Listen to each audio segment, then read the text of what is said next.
반갑습니다. 네. 임재어록입니다. 225쪽 68번째 시간이네요. 43 헛된 이름뿐이라는 단원입니다. 예. 이 헛된 이름뿐이라는 게 이제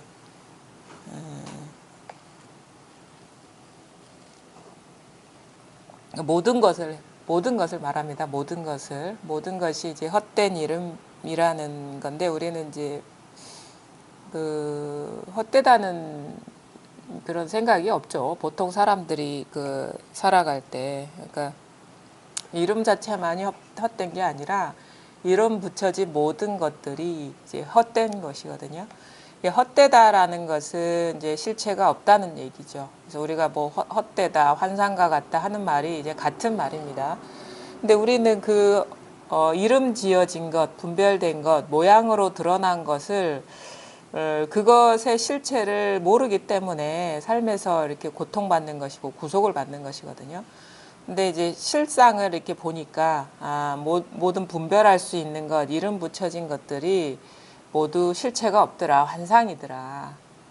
이거를 이제 깨달아서 이제 그 어떤 형상에서 자유로워지는 것이 공부거든요. 근데 그렇다고 해서 형상에서 자유로워진 뭐 아무것도 없는 상태가 그것이 실상이냐 하면은 또 이게 좀 묘해가지고 뭔가 그것이라고 할 만한 것, 고정된 것은 아무것도 없지만 이 끊임없이 모든 모양, 이름이 붙여지고 이렇게 끊임없이 생동하는 이 어떤 깨어있는 성품은 부정할 수가 없거든요.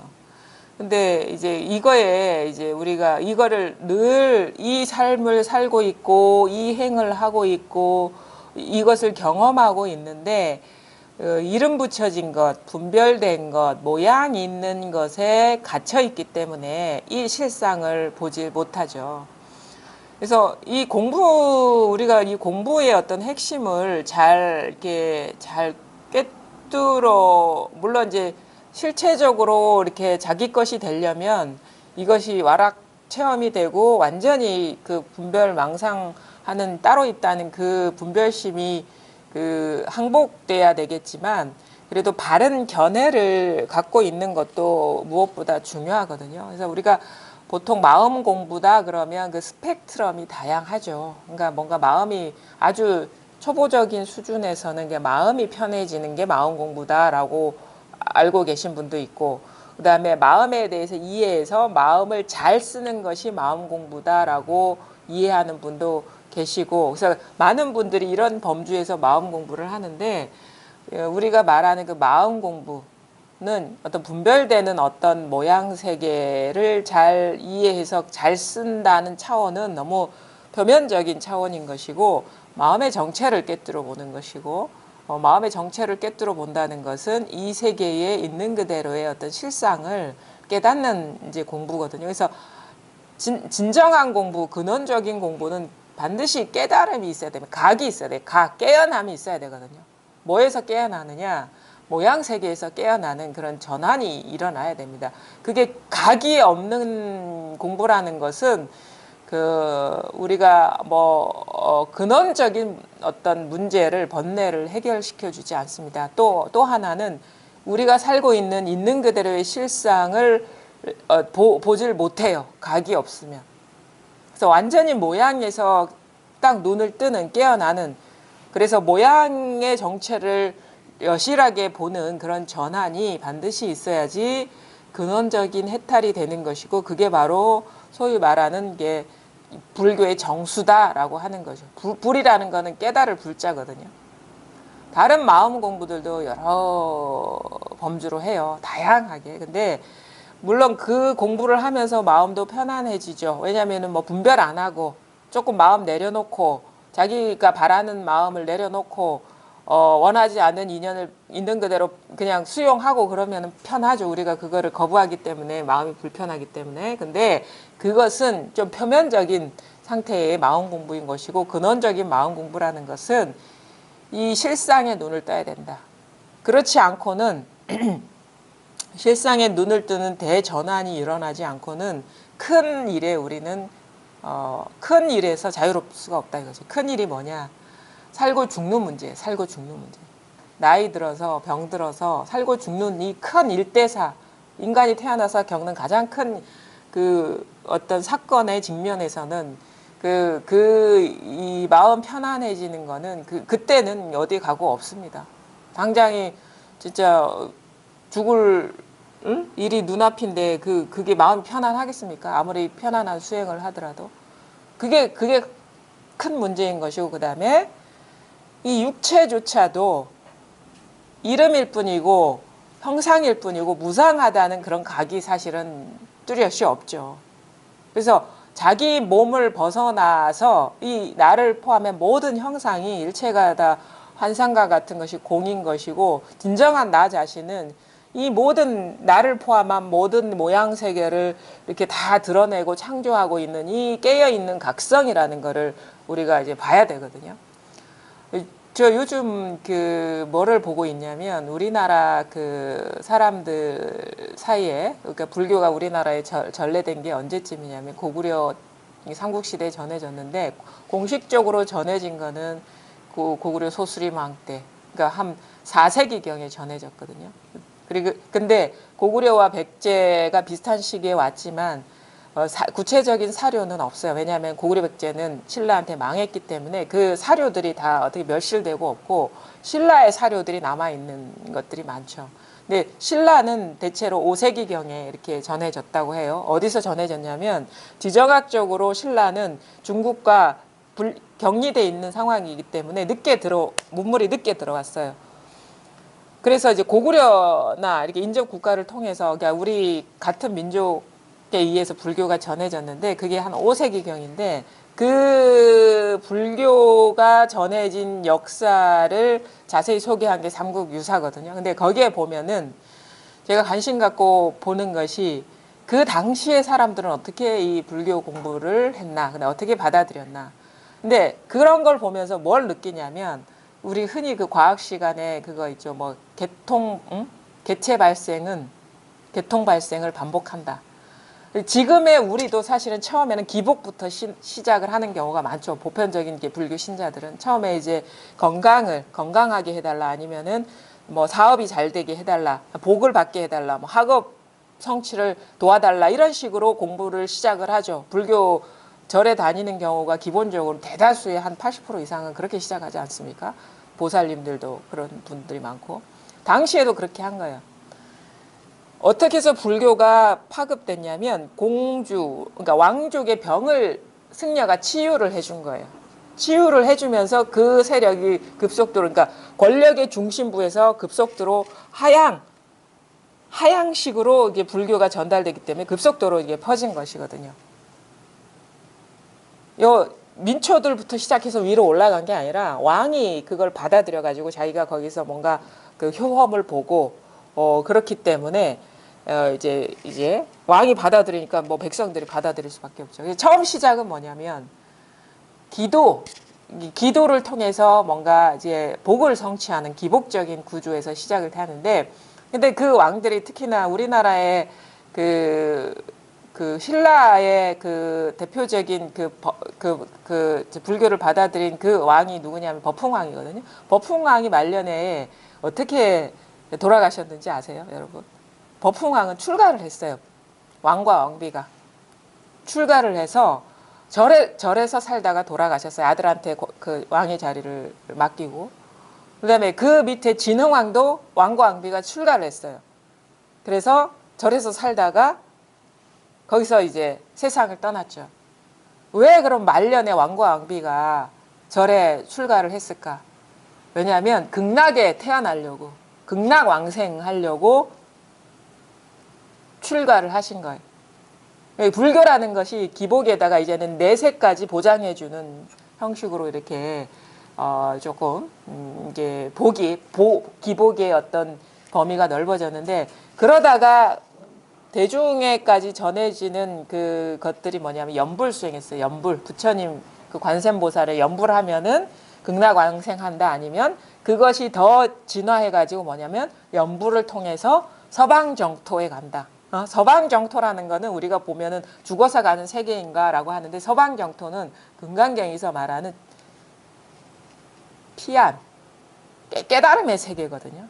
이 깨달음의 세계가 서방 정토고, 그래서 그 설화에 이렇게 보면은 지금 동방의 삶, 이게 중생의 삶을 살고 있는데 연부를 해가지고 서방 정토에 나는 거를 기원하는 마음에서 막 백일 결사도 하고 막 그래요. 그 당시에 그 어떤 그 권력 지배층에 있는 그 사람들이 자기네 어떤 불교 신자들, 그 같은 어떤 집단 속에 있는 사람들을 이렇게 모아가지고 이게 백일 결사라는 거는 100일이면 1년이 365일인데 거의 한 27년 이상일 거예요. 그 계를 형성해서 계속 일정한 시간에 절에 가가지고 연불수행을 한단 말이에요. 근데 거기서 내가 눈에 띈 얘기는 뭐냐면 거기에 여종이 있었어. 웅면이라는 그 여종이 있었는데 여종이 그 주인을 따라서 절에 갔는데 그분들은 이제 서방 정토에 태어날 것이라고 막 연불 수행을 하는데 자기도 이렇게 해보니까 자기도 자기 삶에 너무 고단할 거 아닙니까? 이 종의 신분이라는 거 얼마나 당시에 고단했겠어요.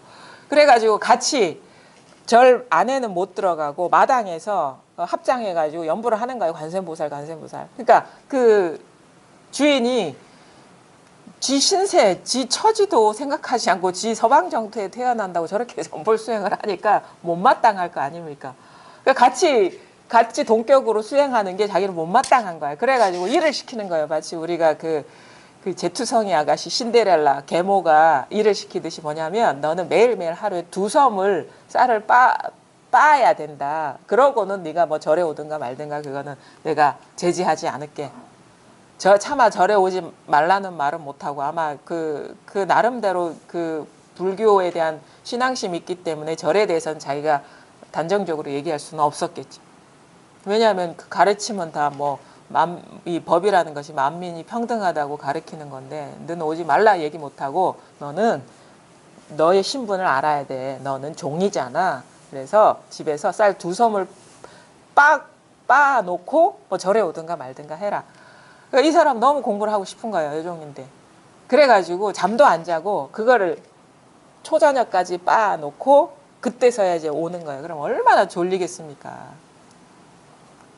하루 종일 일하고 와서 또 연불하면 또 잠 또 잘 오죠. 관세음보살 하면 얼마나 잠이 잘 옵니까? 방 안에는 들어갈 수가 없고. 그래가지고 이 사람이 머리를 쓴 게 뭐냐면 마당 양쪽에 말뚝을 세워요. 말뚝을 세워가지고 자기 손을 뚫어서 말뚝 사이에 끈을 연결하는데 자기 손을 거기다가 이렇게 이 손 구멍 낸 채로 끼워요. 왜냐하면 안 졸려고. 이렇게 서서 해야 되잖아요. 이렇게 해가지고 자기를 자극하려고 이렇게 좌우로 움직이면서 연불을 하는 거예요. 왜냐하면은 가만히 있으면 또 이렇게 잠이 들 수 있으니까. 그러니까 그 정도로 치열하게 연불 수행을 한 거예요.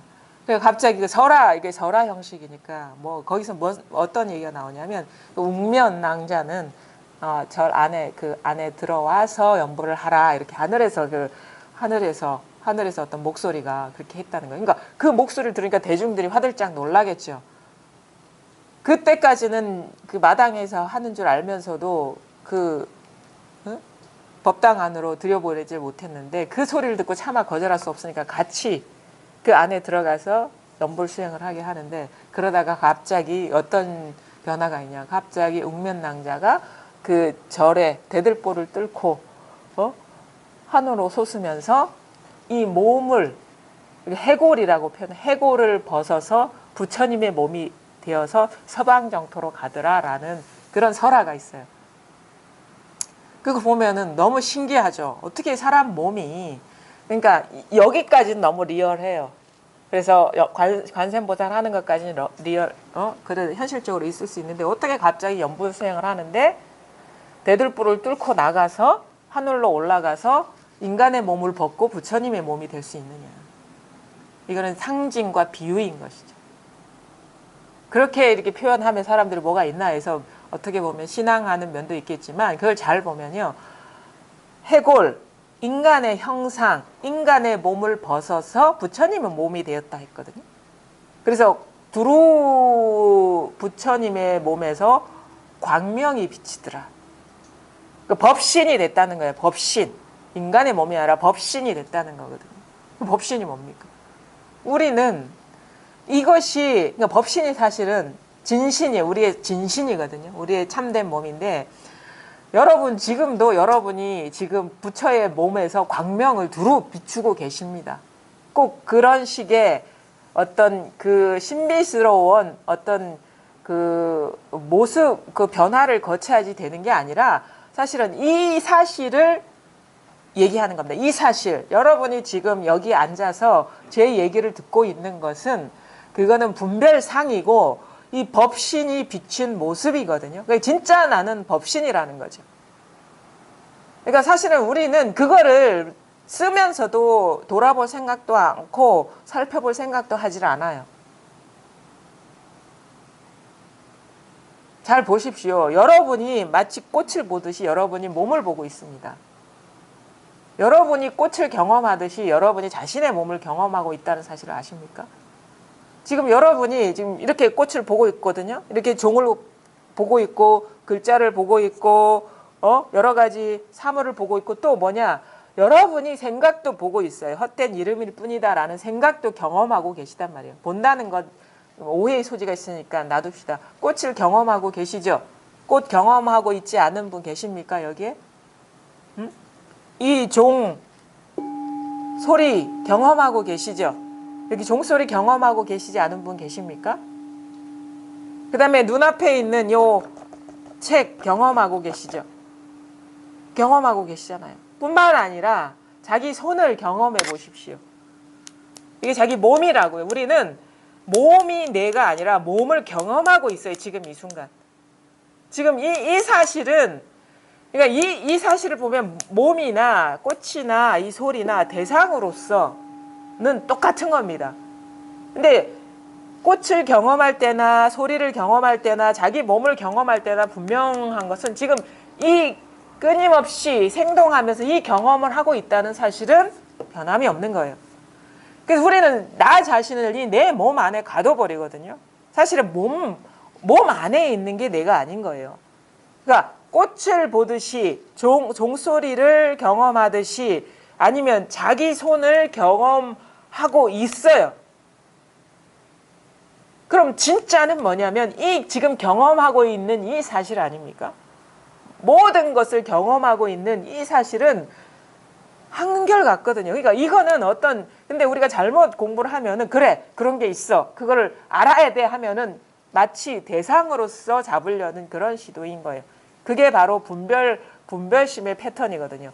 이 자기 진신 부처님의 몸은 경험의 대상이 결코 될 수가 없어요. 왜? 이거는 부분이 아니기 때문에.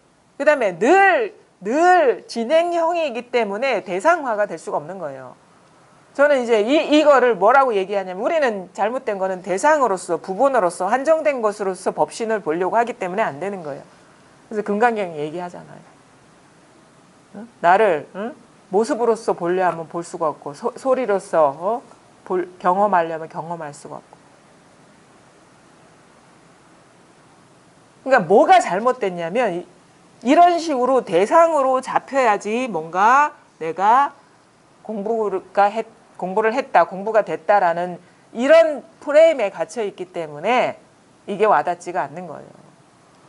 이건 아주 쉬운 겁니다. 자, 이제 여러분 꽃을 경험하고 있잖아요. 지금 종을 보고 계시죠? 경험하고 있죠?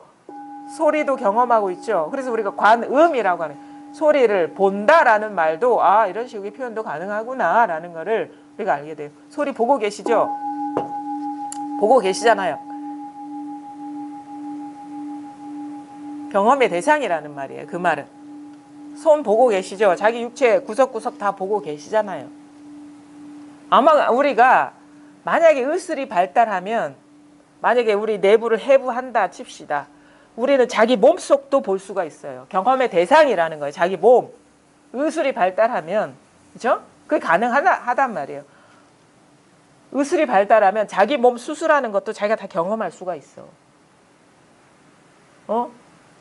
진짜. 우리 그런 거 있잖아요.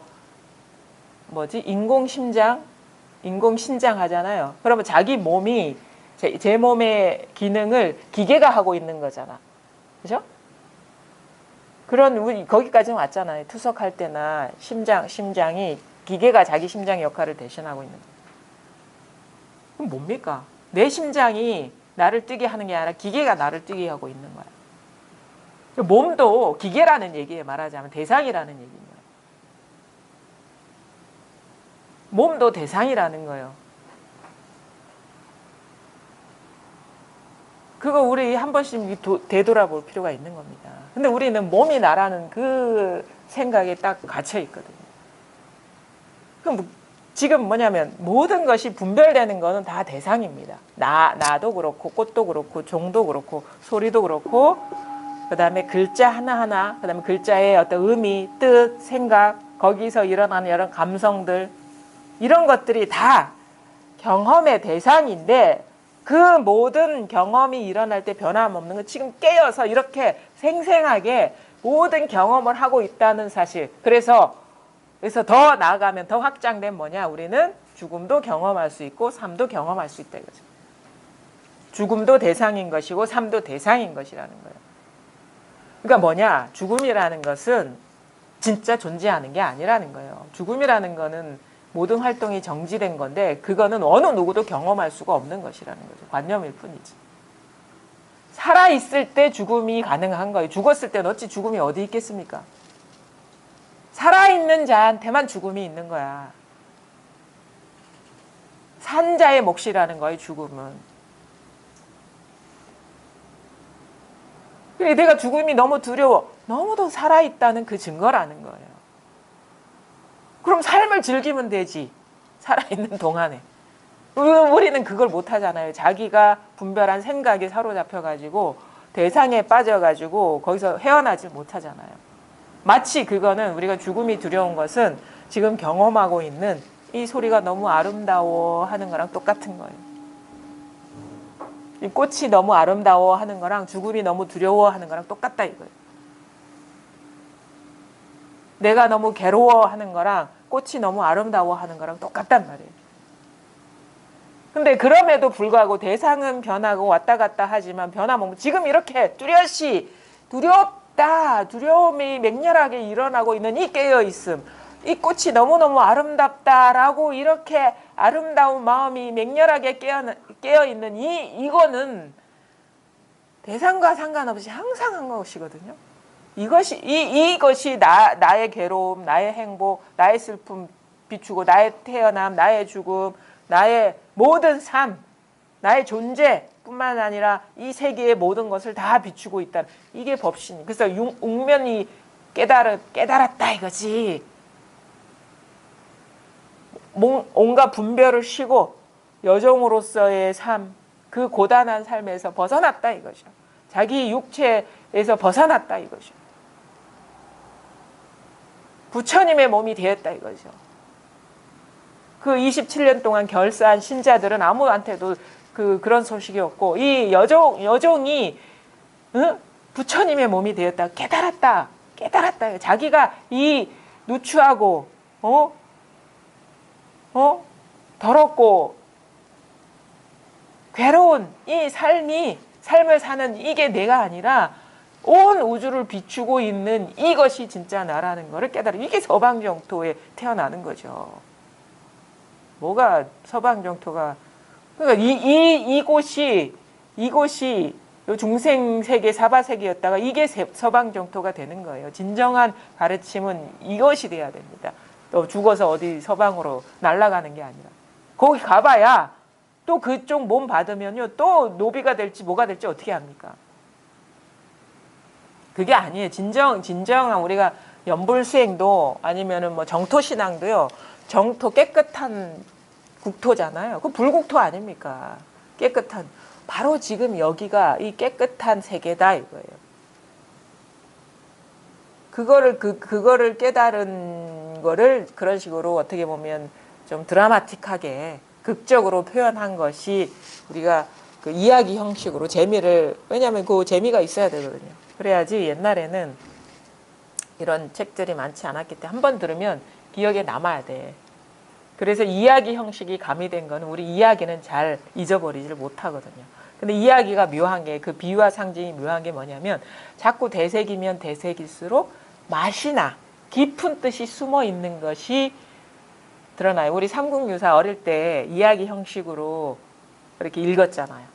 그때는 이런 신비한 얘기가 있었구나 하는데, 지금 어른이 되어서 읽고 또 공부가 되어서 읽더라도 아주 새로운 맛이 나는 거예요.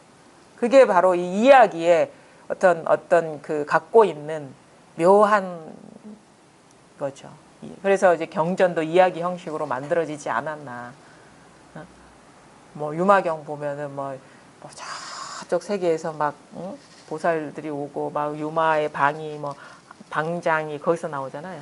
한 평 정도 된 방 안에 온 세계가 다, 온 나라의 온 세계, 이 세계뿐만 아니라 저 세계에 있는 신들이 다 들어와 앉고, 그게 뭐냐면 우리 마음의 방을 얘기하는 거예요. 마음의 방. 모든 것이 다 여기에 다 들어와 있다.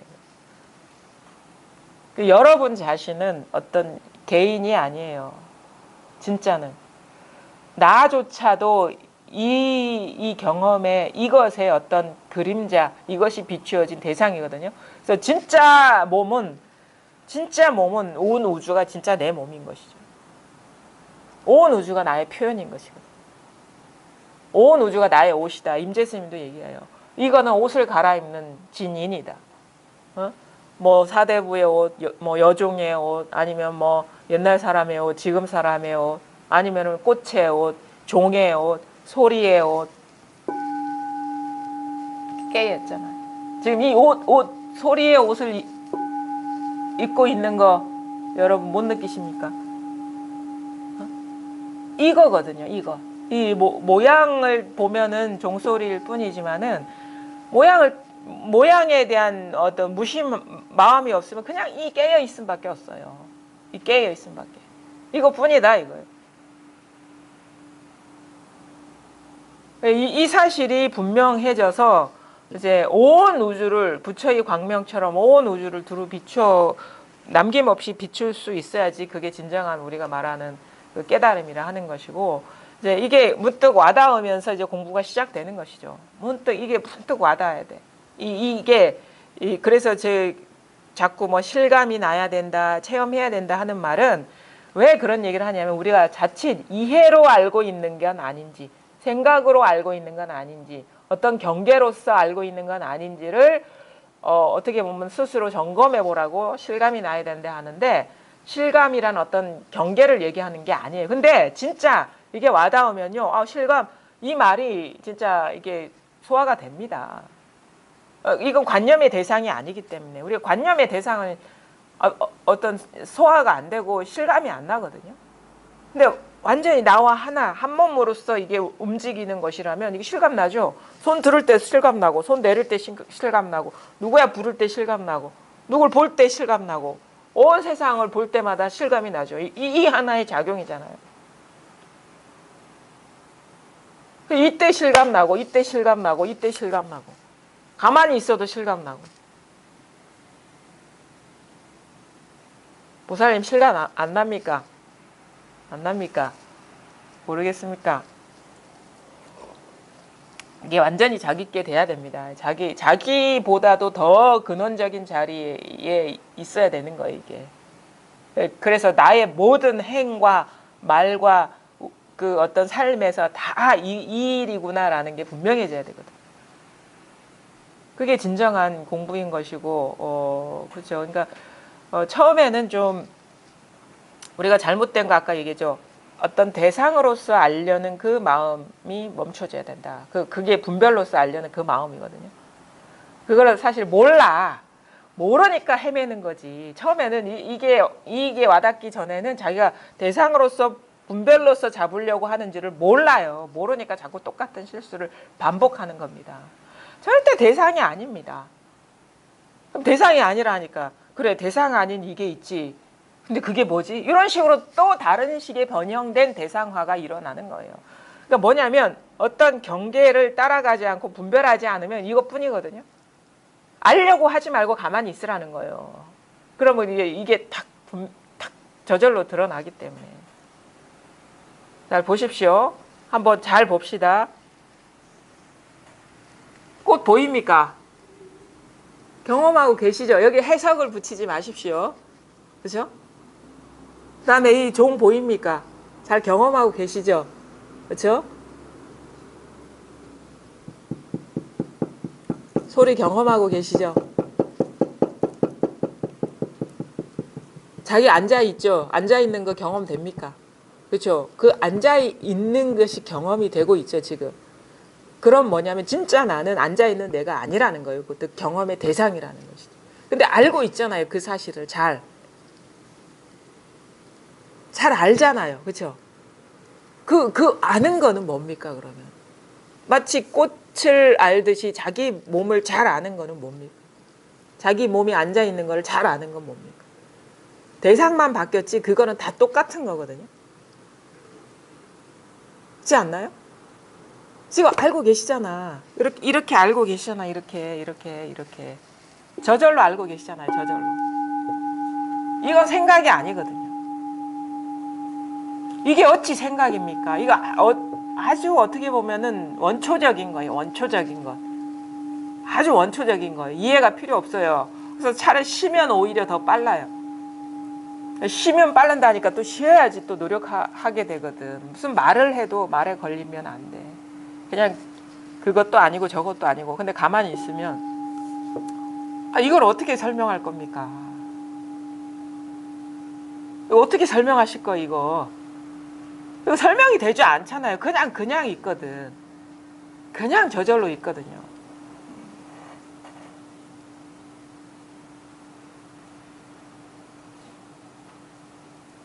모르시겠어요? 모르시겠어? 아직도?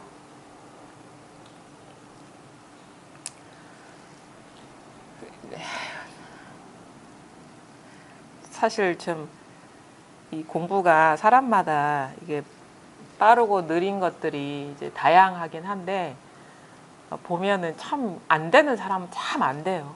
이상하게 너무 자기 어떻게 보면 자기의 어떤 존재감이나 자기 것에 대한 그게 꼭 어떤 물질적인 것뿐만 아니라 정신적인 것 그런 거를 쉽게 이렇게 내려놓질 못해.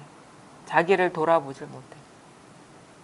자기를 어떻게 보면은 돌아본다기보다 자기를 이렇게 탁 뭔가 물건을 툭 던져버리듯이 자기에 대한 어떤 집착을 툭 놓아버리질 못하는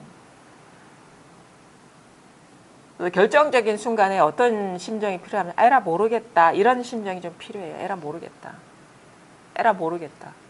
딱 그 전까지는 버티거든요. 막 챙기고 머리로 헤아리려고. 근데 어느 순간에 그 결정적인 순간에 마치 자기를 던져버리는 듯한 그런 그 마음, 자기의 모든 것을 다 던져버리는 듯한 그래서 그런 비유가 있었을 거예요. 낭떠러지 백척간도에서 진일보하는 것 같은 그 심정이라는 거는 자기를 돌아보지 않는 거예요. 다 놓아버리는 것 같은 그 툭 한번 툭 놓아보시라고요. 모든 거를. 모든 알려는 마음이나 뭔가를 노력하는 그 마음조차 아니면 자기 존재조차도 툭 놓아보시라고. 이게 안 되는 거야. 한번 탁 놓아버리면 거기에 이게 있다니까. 이게 내가 너무 강하게 버티고 있기 때문에 이것이 있는데도 자각이 안 되는 거예요. 그래서 탁 놓아버려라 하는 거예요. 놓아버려라. 탁 자기 존재를 돌아보지 말고 탁 놓아버려라.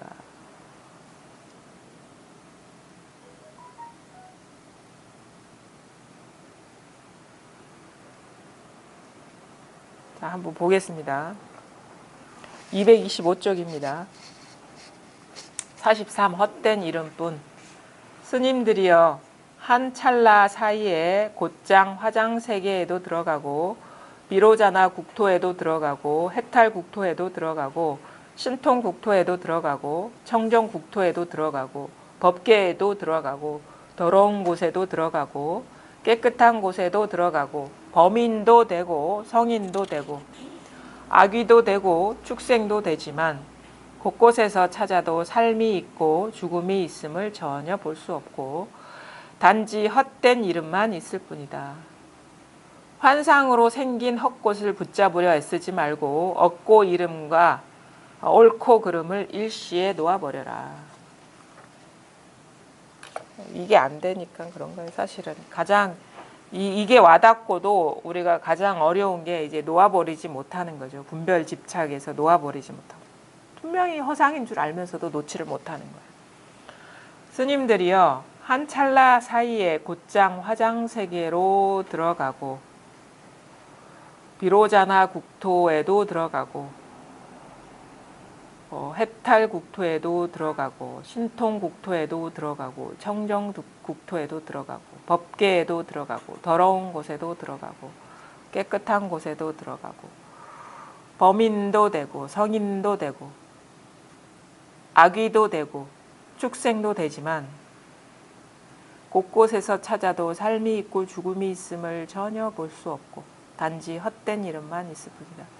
우리는 부처님의 세계를 너무 좁게 상상을 하죠. 왜냐하면 부처님의 세계는 화장세계, 진짜 뭐 꽃으로 장엄된, 진짜 법의 꽃으로 장엄된 세계. 그다음 비로자나 부처님이 사는 세계, 아니 모든 것에서 해탈한 세계. 그다음에 신통, 막 모든 것을 아는, 모든 신통을 아는 그런 세계, 아주 깨끗한 세계. 응? 뿐만 아니라 더러운 것도 부처님이 세계고, 응? 그 다음에 평범한 사람이 사는 것도 부처님이 세계고, 아기가 사는 세계도 부처님이 세계고, 축생이 사는 세계도 부처님이 세계. 그게 부처님의 세계예요. 우리는 부처님의 세계는 깨끗하고 청정하고 뭐 아무런 고통이 없고, 뭐 부처님이 세계가 아닌 곳은 뭐 죽음이 있고 축생이 있고 악귀가 있고 이런 지옥과 같은 세계라고 하는데, 부처님의 세계는요 이게 다 포함된 겁니다. 그래야지 전체가 되거든요. 응? 청정하고 뭐 해탈만 있고 신통만 있으면 그거는 그렇지 않은 세계가 있잖아요. 그런 부분이에요. 전체가 아니야. 우리가 공부에 대한 어떤 고정관념도 이제 바꿔야 됩니다. 만약에 청정구토가 따로 있고 화장세계가 있고 그 부처님 세계가 있으면 우리는 여기를 떠나서 자꾸 그쪽으로 가려고 그러죠. 왜냐하면 지금의 이 세계는 결코 깨끗하지도 않고 결코 뭐 아름답지도 않거든요. 그래서 이 세계는 잘못된 세계이고 부족한 세계이기 때문에 부처님의 세계로 가야 된다라는 그런 프레임에 갇혀버려요. 근데 부처님의 세계는 깨끗한 세계나 아니면은 더러운 세계나 뭐 짐승의 세계나 아기 세계나 아니면은 화장 세계나 비로자나 세계나 다 똑같습니다. 이 말은 무슨 말이냐? 바로 여기에서 모든 세계가 다 드러나고 있다라는 사실이에요. 이것이 부처님 세계예요. 그럼 뭐냐? 모든 것이 화장 세계든 아니면 축생 세계든 여기에서 드러나는 것이기 때문에 이 드러나는 화장 세계든 축생 세계는 그 실체가 없다라는 얘기예요. 이것이 진짜 진정한 부처님의 세계고 이것이 진짜 화장 세계라는 거예요. 화장 세계. 어느 것도 예외가 없이 다 부처님의 세계가 돼야지 그게 진짜 전체성이 세계고 그게 부분이 아닌 세계죠. 근데 우리는 이런 식의 자기가 분별을 딱 세워가지고 요거는 부처님의 세계가 아니고 요건 부처님의 세계야. 그래서 내가 지금 세계를 보니까 결코 완전하지가 않고 깨끗하지도 않아. 그래서 자꾸 부처님 세계로 가려고 그래요. 이 공부는 뭐냐? 지금 이 세계가 부처님 세계라는 걸 명확하게 깨닫는 게 그게 진정한 공부예요. 왜? 여기에서 사실은 화장세계, 신통세계, 비로자나 세계, 해탈세계, 법계, 범인, 성인, 악인, 축생 다 자기 분별이라는 거야. 자기 분별을 떠난 세계가 어디 있습니까? 이 세계. 다 여기에서 다 드러나고 있다는 이 사실을 직시하고 여기에 통하는 것이 바로 이 깨달음인 것이고 이 세계가 바로 부처 세계가 되는 거예요. 그러니까 부처 세계는 예외가 없어요. 축생, 지옥도 다 이 세계예요. 그러니까 돌아다녀도 상관없어. 왜? 다 부처의 손바닥 안에 있는 일이기 때문에. 그 따로 있는 일이 아니고 더 나아가서 뭐냐? 다 자기 망고, 자기 생각이라는 거야. 자기 환상이라는 거야. 화장세계든 신통세계든 해탈세계든 아니면 청정세계든 아니면은 뭐 축생세계든 중생세계든 다 자기 환상이라는 거예요. 이생이 불국토가 돼야 되지 뭐 사후생이나 아니면 저 세상이 불국토가 되면 그것도 여전히 분별 경계를 따라간 것이고 그건 진정한 불국토가 아니고 완전한 세계가 아닌 것이죠. 이게 진짜 완전한 세계예요. 왜? 아무것도 예외가 없거든. 어떠한 것도 자기 분별을 벗어나 있지 않거든요. 완전히 그래서 이것이 진짜 나라면 이거 위아래 진귀한 것도 없어야 되고 존귀한 것도 없어야 되고 나은 것도 없어야 되고 못한 것도 없어야 돼요. 이게 진짜 나이기 때문에 이것을 벗어난 게 아무것도 없다 이거. 모든 것은 다 이것 하나에서 다 평등한 것이고 높낮이가 없는 것이고 한결같은 것이다. 이것뿐이다 이것뿐이다. 뭡니까 지금 이것뿐이다. 여러분이 잘 경험하고 계시잖아요. 완전히 나머지가 없어져야 돼요. 예외가 없어져야 돼. 이 부처의 광명이 안 비추는 데가 없어야 된다는 거예요. 예외가 없어야 된다는 거예요. 그럼 말하자면 오히려 더 우리가 생각하는 그 분별적으로 버리고 싶은 것들 있잖아요. 악이라든가 불이라든가 그 음지의 세계까지 이 부처의 광명이 싹 이거를 떠나지 않았다는 게 분명해져야 돼요. 꼭 화장세계나 해탈세계만 비추는 게 아니라 지금 우리가 경험하고 있는 그 악의 세계, 불의의 세계, 그 더러운 세계까지도 이 부처의 광명이 다 비추고 있다라는 것을 다 받아들일 수가 있어요. 그래야지 우리가 모든 차별에서 벗어날 수가 있습니다. 우리가 그 강하잖아요. 특히나 정의에 대한 것, 선에 대한 것, 그거에 대한 집착이 더 강하거든요. 정신적인 집착에서 벗어나기가 더 어려워요. 물질적인 집착보다는. 그다음에 존재의 집착. 이게 나라는 그 집착. 물질 세계보다 공부하고 보니까 처음에 딱 이게 드러날 때는요. 물질 세계에서 벗어나기가 쉽습니다. 근데 공부를 하다 보면 어려운 게 뭐냐면 정신적인 집착에서 벗어나기가 진짜 어렵구나라는 걸 알게 돼요. 정신적으로 집착하는 것들. 사람에 대한 집착. 어떤 자기라는 존재에 대한 집착. 아니면 자기가 옳다고 생각하는 그런 정신 세계가 있잖아요. 정의라든가 선이라든가 자기가 옳다고 생각하는 거예요. 그거는 정의는 객관적인 게 있을 수가 없어요. 선이라는 거. 왜 그래? 모든 것이 다 자기 생각의 산물이기 때문에 자기 분별의 산물이기 때문에 상대가 없기 때문에 비교할 대상이 없기 때문에 모든 것은 다 자기 정신의 산물이기 때문에 분별, 정신작용의 산물이기 때문에 객관이라는 건 없어요. 그게 명확해져요. 모든 것이 자기 세계 안으로 다 들어와 버려야 됩니다. 내밖에 없다 이거예요. 쉬운 말로 얘기하면 나밖에 없다 이거예요. 쉬운 말로 얘기하면 이것을 벗어난 건 아무것도 없다 이거예요. 모든 것이 다 이거의 산물이라는 게 참 그래서 만법 기일이라는 것이 입으로는 말하기 쉬워도 자기 현실이 되는 건 쉽지가 않습니다. 지극히 어려워요. 만법이라는 건 모든 것이거든요. 온 우주 정신 물질 세계 온 우주 삼라만상이 이거다 이거예요. 만법 귀일이라 하나로 돌아와야 된다. 그러면 그게 사실 나는 공부가 다라고 봐요. 근데 하나로 돌아오지 않기 때문에 그게 단지 자기의 이해인지 현실인지 구분이 안 되기 때문에 하나는 어디로 돌아가느냐 이렇게 다음 질문이 나온 거예요. 가긴 어딜 가? 갈 데가 어디 있어요? 진짜 하나로 돌아왔으면 어딜 가겠습니까? 하나로 못 돌아오기 때문에 갈 곳이 따로 있는 거죠. 그렇지 않나요? 하나로 돌아오는데 그럼 그 하나는 어디로 돌아가느냐? 돌아갈 자리가 있으면 아직 하나로 돌아온 게 아니죠. 그래서 공부를 이렇게 하시다 보면 물론 이제 이게 뭐가 어렵냐면 이게 많은 경우에 어떻게 보면 자기 현실적인 문제죠. 내가 이거를 제대로 체험을 했는지 단지 아는 건지 모르겠다. 이 한 고비가 있고 또 하나는 이게 와닿는 건 의심할 수 없는데 진짜 이게 하나뿐인지 아닌지 자기 공부가 어느 정도인지 모르겠다. 이런 상태가 있어요. 애매모호한 상태. 말하자면 공부는 거의 이제 두 단계라고 볼 수 있어요. 아주 쉽게 얘기하면.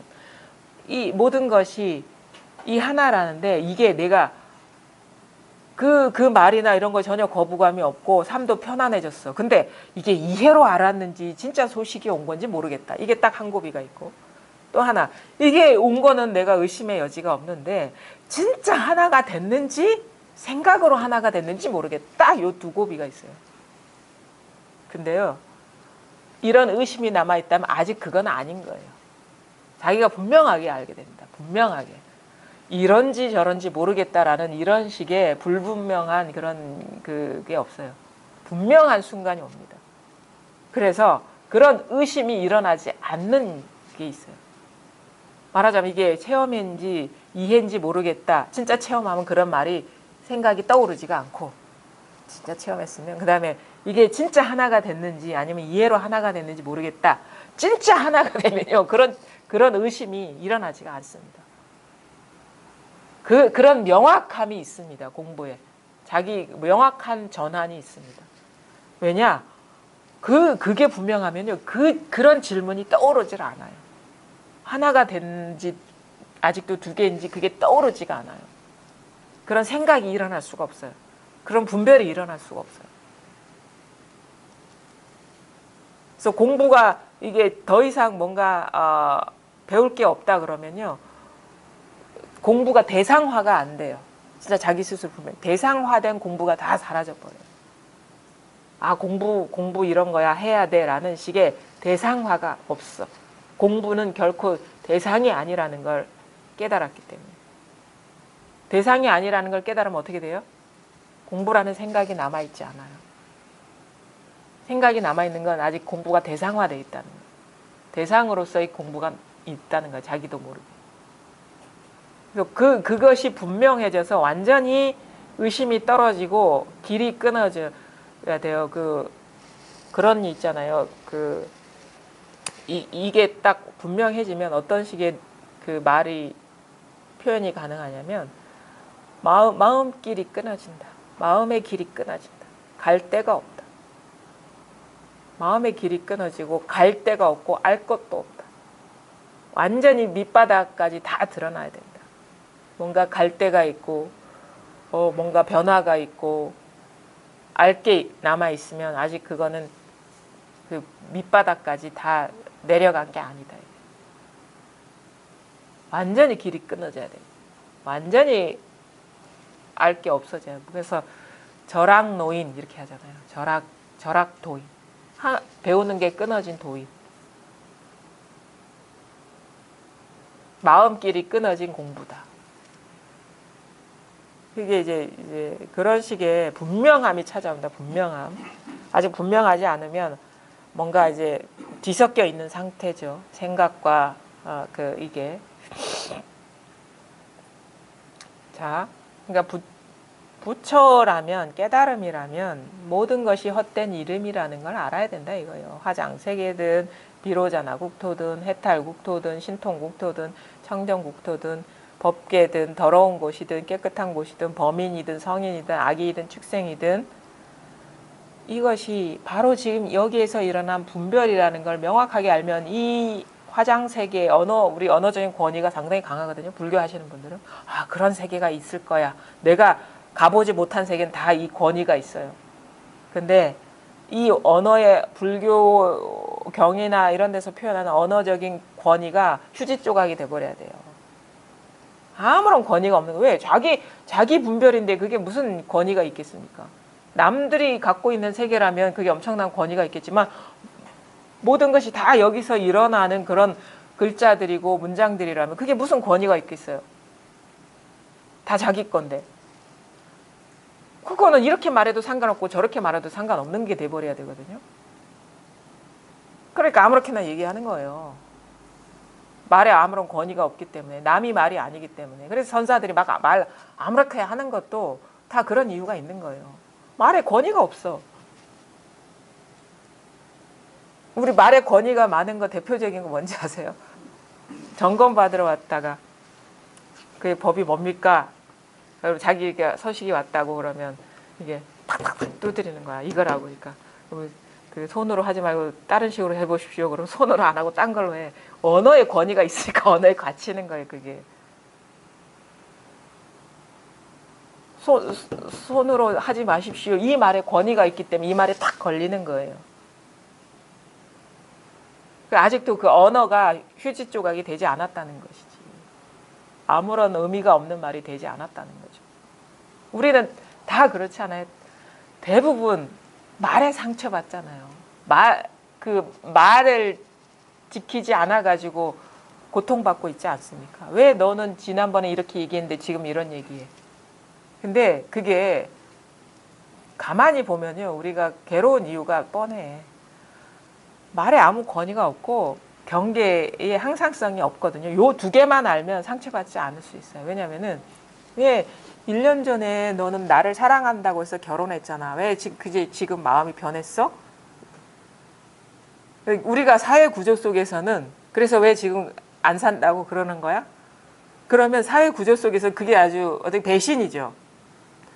근데 이치적으로 보면 감정이라는 게 항상할 수가 없어요. 생각이라는 게 항상할 수가 없고 그거를 이해하면은 그래 그럴 수 있겠지 쉽게. 그리고 자기도 변하면서 그런 것이 어떻게 보면 어떤 이 세계의 어떤 흘러가는 거에 대한 이해가 없으면 강하게 상처를 받죠. 우리 근데 그런 것 때문에 다 상처받지 않나요? 뭐 자식과의 관계도 막 그런 거예요. 뭐 우리 애들도 가끔 그런 얘기 하거든요. 엄마는 예전에 이렇게 얘기했는데 왜 지금은 뭐 그런 얘기 안 한 사람처럼 또 다른 얘기 해? 근데 기억이 없어. 근데 기억이 없다 그러면 얼마나 나한테 관심이 없으면 그것조차 기억을 못해? 이렇게 얘기를 하죠. 남아있질 않는 걸 어떻게 해? 마음속에 남아있지 않은 걸. 내가 어떤 악의적인 의도를 갖고 한 게 아닌데. 근데 공부가 이제 되다 보면 이해를 하게 되죠. 아, 이게 사람 마음이라는 게 항상한 게 아니구나. 그 부처님의 말씀이 그잖아요. 무상하다고. 드러나는 경계는 무상하다고. 사람의 감정이라는 게 항상한 게 아니구나. 그 다음에 모든 어떤 일이라는 게 우리가 계획대로 되는 게 아니고 계획이라는 거는 고정된 거잖아요. 우리의 계획이라는 게. 근데 이 삶이라는 건 이렇게 고정돼 있는 게 아니거든요. 끊임없이 생동하고 변화하는 거거든요. 그러니까 계획은 계획일 뿐이고 현실이 결코 아니다는 것, 이게 100% 구현될 수 없다라는 것을 우리가 이해하게 되죠. 그럼 계획 목표 달성 못했다고 막 그렇게 남을 탓하거나 자책하거나 이렇게 하지 않게 되죠. 대충 어떻게 보면은 그 삶의 어떤 흐름만 방향만 정해놓고 그냥 가는 것이지 일일이 하나하나 토시 하나까지 맞춰가면서 산다는 건 그것 자체가 구속인 거예요. 왜? 현실과 내 기대가 괴리되기 때문에. 삶은 이 변화는 그렇지 항상 변하는 것이고 멈춰있지 않은 것인데 내 생각만 멈춰 있는 거예요. 내 계획만 멈춰 있는 거야. 그럼 그 괴리가 생길 수밖에 없죠.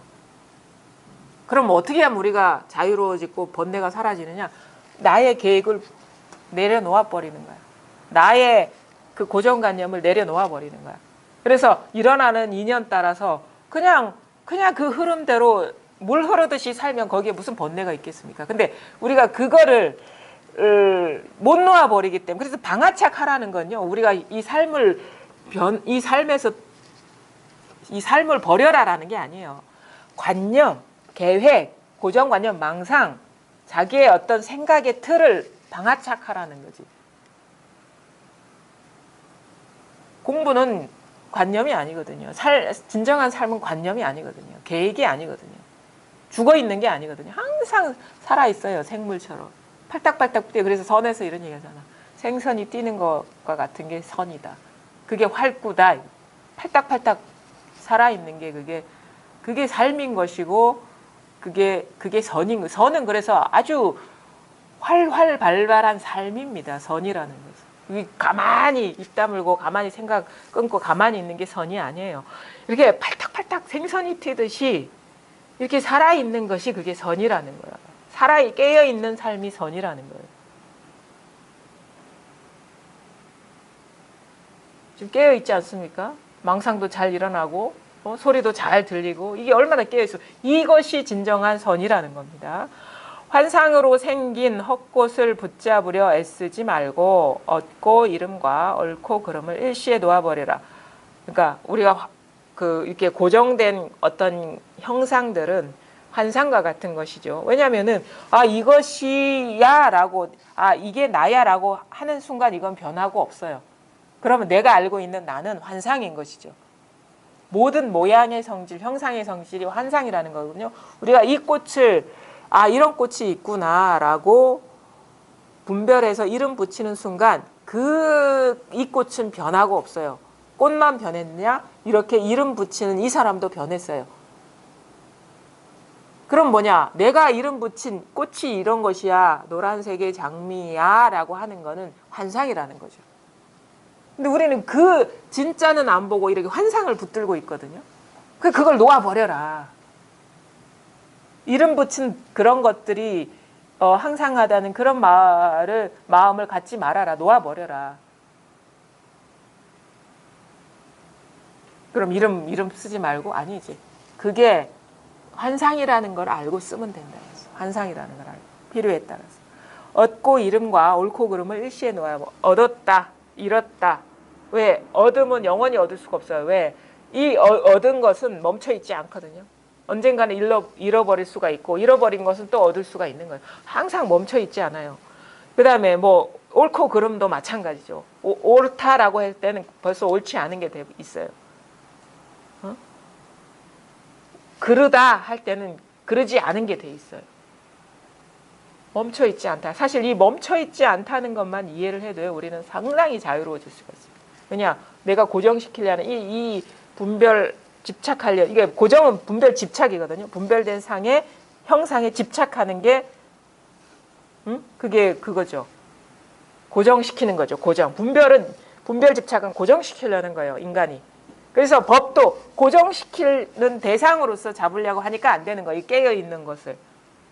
항상 진행형인 것이고 항상 모든 것을 무궁무진하게 창조하고 있는 이 창조성을 이런 대상으로서 내 손아귀에 잡으려고 하기 때문에 깨치지 못하는 거지. 잘못된 접근을 하고 있다. 그걸 다 내려놓아 버려라. 그럼 뭐냐? 여전히 새는 울고 있고 바람은 시원하고 하늘은 파랗고 여전히 끊임없이 이 파노라마 같은 것들을 계속 드러내고 있다. 근데 그 어느 것도 점 찍을 만한 건 없다. 과거, 현재, 미래에만 점을 찍을 수가 없는 게 아니라 모든 형상에도 점을 찍을 수가 없다. 왜? 멈춰 있는 게 아무것도 없기 때문에. 어느 우주 어디에 점을 찍으려고 하냐. 요즘 버전은 그거예요.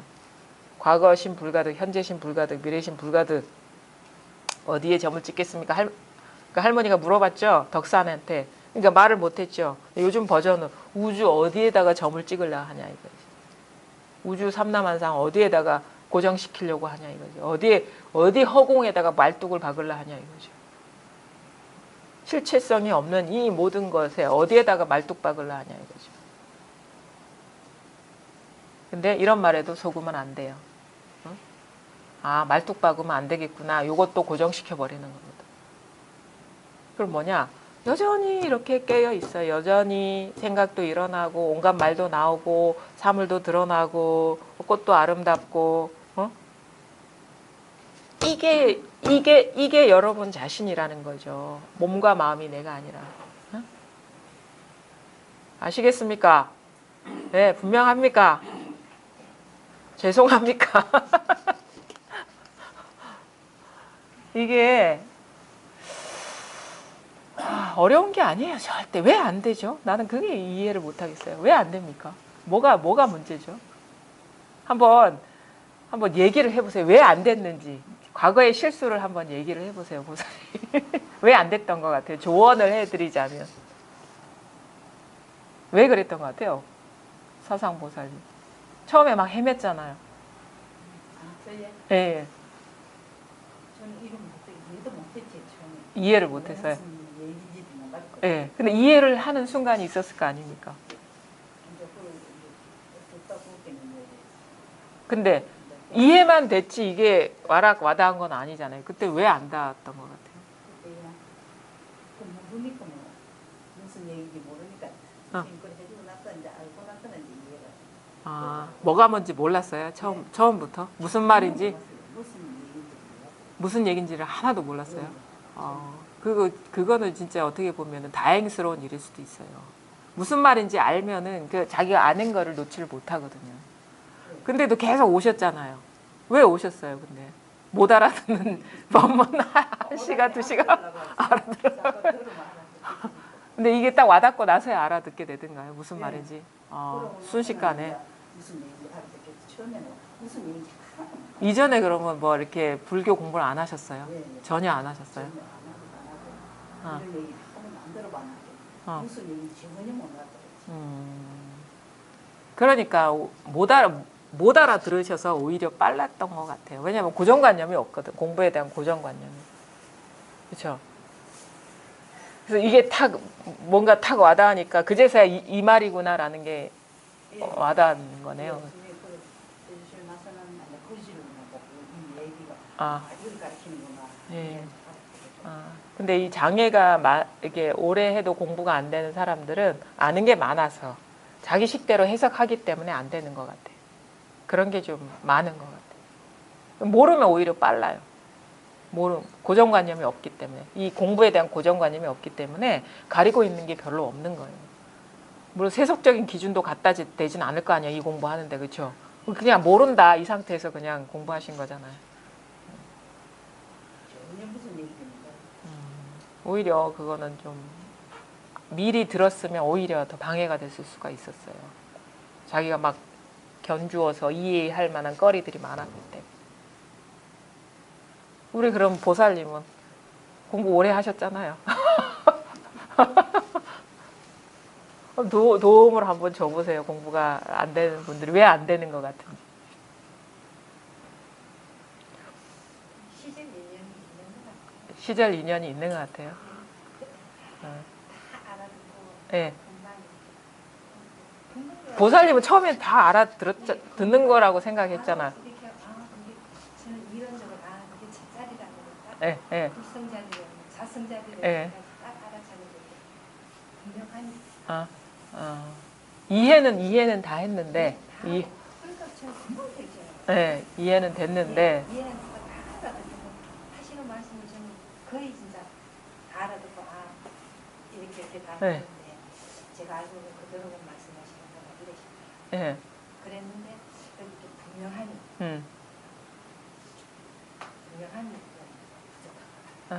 근데 그 분명함이 오는 변화를 겪게 되는 그런 과정에 어떤 심경의 변화가 있었습니까 그때?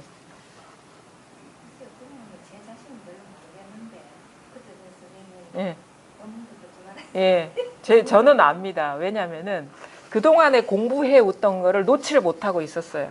그래서 자기만의 어떤 공부라는 게 그러니까 자기 틀로 자꾸 이거는 어떤 틀이 사라지면 바로 그건데 그 식으로 이해하려는 그 패턴이 남아 있기 때문에 이게 뭔가 막이 하나 딱 가린 듯, 그것도 얇은 막이 가린 듯한 그런 그 불분명함 그게 있었거든요. 근데 그것이 싹 벗겨져야 돼요. 그게 그 한 생각이 싹 벗겨져야지 맨살로 부딪히는 듯한 실감이 나는데 이 한 생각을 놓지 못하고 있기 때문에 그게 잘 또 자각도 안 돼요. 왜냐하면 투명한 비닐 같은 느낌이 들거든요. 가까이 있고 손만 뻗치면 될 것 같은 그런 심경인데 무슨 투명한 막 무슨 실루엣 같은 것이 가리고 있는 듯한 그런 느낌이거든요. 막 감질나는 그런 상태. 근데 그것이 뭐냐면 한 생각, 자기가 딱 틀 지어놓은 그 얇은 막이 싹 내려놓아지지 않으면 그게 싹 내려놓아지면 진짜 맨살로 부딪히는 생살로 부딪히는 듯한 그런 실감이 나거든요.